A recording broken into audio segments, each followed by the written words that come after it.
کسی بھی انسانی زندگی کی سب سے بڑی خصوصیت یہ ہوتی ہے کہ اس کے اندر عدل ہوتا ہے، برابری کرنے کی صلاحیت ہوتی ہے۔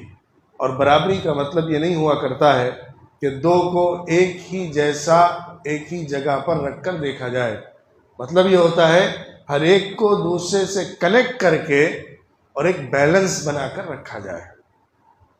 ہمارے 5 بچے ہیں، اب 5 بچوں میں اگر ہم مساوات کرنا چاہیں، عدل کرنا چاہیں، تو اس کے لیے ضروری نہیں ہے کہ ہم سب کو ایک ہی اماؤنٹ دیا کریں منتھلی۔ اگر میں دینا چاہتا ہوں اپنے بچوں کو مثال کے طور پر، ضروری نہیں ہے کہ ان کے لیے سب کے لیے سیم کلر کے یا سیم سائز کے کپڑے ہی لے کر دیے جائیں۔ عدل کا مطلب یہ ہوتا ہے ہر ایک کو اس کی ضرورت اور اس کے تقاضوں کو سامنے رکھتے ہوئے اس کے ساتھ معاملہ کر کے دیا جائے۔ ایک بچہ ہے جو زیادہ غریب ہے، ایک بچہ ہے جو بہت امیر ہے، تو ضروری نہیں ہے دونوں کو سیم ہی اماؤنٹ دیا جائے۔ ایک بچے کو جو ضرورت مند زیادہ ہے، جس کے حالات اچھے نہیں ہیں، سپورٹ کرنے کے لیے باپ زیادہ بھی دے سکتا ہے۔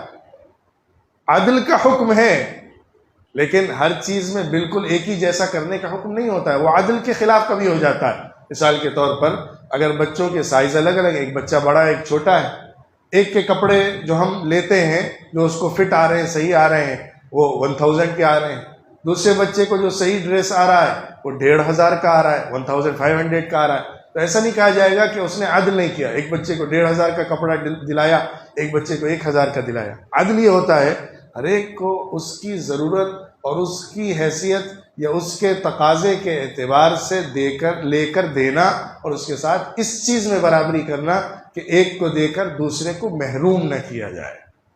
یہ ہے عدل کا معاملہ۔ یہ ایک مثال میں نے دی کہ جس بچے پر جو کلر زیادہ سوٹ ہوتا ہے، جس بچے کے اوپر جس ٹائپ کا ڈریس اچھا لگتا ہے، آدمی اس اعتبار سے لیتا ہے، اور اس میں اونچ نیچ قیمت کے اعتبار سے ہو سکتی ہے، عدل کے خلاف نہیں ہے۔ تو ایسے ہی عدل کا مطلب یہ نہیں ہوتا ہے کہ 2 ادھر رکھا جائے 2 ادھر رکھا جائے تبھی عدل ہوگا۔ عدل کا مطلب یہ ہوتا ہے اگر کہیں پر 3 ہے اور کہیں پر 2 ہے تو دونوں کا جو بیلنس ہے وہ برابر 5 آنا چاہیے۔ اس طرح سے نکلنا چاہیے کہ دونوں کے اندر میزان قائم رہے، عدل قائم رہے۔ ایسا نہ ہو کہ 5 میں سے اگر میرے پاس 5 ہے تو ایک کو 5 دے دیا، ایک کو 0 رکھا۔